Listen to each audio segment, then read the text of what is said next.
நாடாளுமன்ற தேர்தல் களம் தமிழகத்தில் சூடு பிடித்துள்ள நிலையில் இந்த தேர்தலில் பெண் வேட்பாளர்களுக்கு அரசியல் கட்சிகள் எந்த அளவிற்கு முன்னுரிமை கொடுத்துள்ளனர் என்ற கேள்வி எழுந்திருக்கிறது. இது குறித்து தற்போது பார்க்கலாம். நாடு முழுவதும் 7 கட்டங்களாக நடைபெறவுள்ள மக்களவைத் தேர்தல் தமிழகத்தில் ஒரே கட்டமாக வரும் 18ஆம் தேதி நடைபெறவுள்ளது. இதனையடுத்து அரசியல் கட்சி தலைவர்கள் தங்களின் வேட்பாளர்களை ஆதரித்து மிக தீவிரமாக பிரச்சாரத்தை மேற்கொண்டு வருகின்றனர்.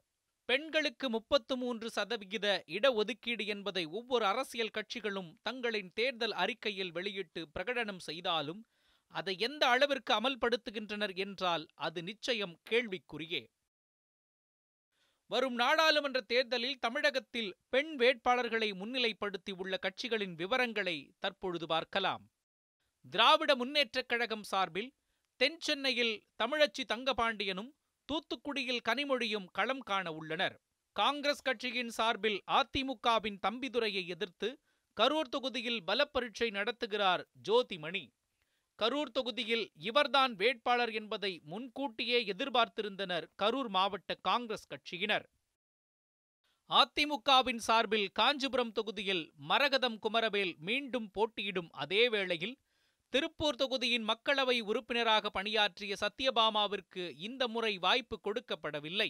அதிமுக தலைமையிலான கூட்டணியில் இடம்பெற்றுள்ள பாஜகவின் சார்பில் அதன் மாநில தலைவராக இருக்கும் தமிழிசை சவுந்தரராஜன் இன்னொரு பெண் வேட்பாளரான கனிமொழியை எதிர்த்து தூத்துக்குடியில் போட்டியிடுகிறார்.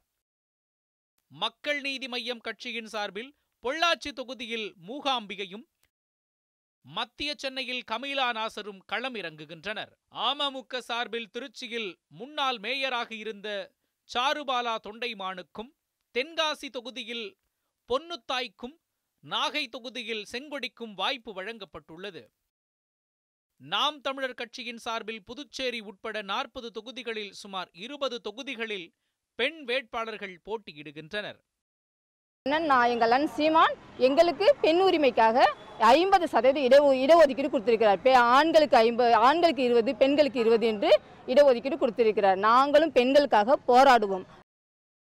இதேபோல தேசிய அளவில் 42 மக்களவை தொகுதிகளை கொண்ட மேற்கு வங்கத்தில் சுமார் 41% பெண் வேட்பாளர்களை நிறுத்தியுள்ளார் திரிணாமுல் காங்கிரஸ் கட்சியின் தலைவரும் மேற்கு வங்க முதல்வருமான மமதா பானர்ஜி.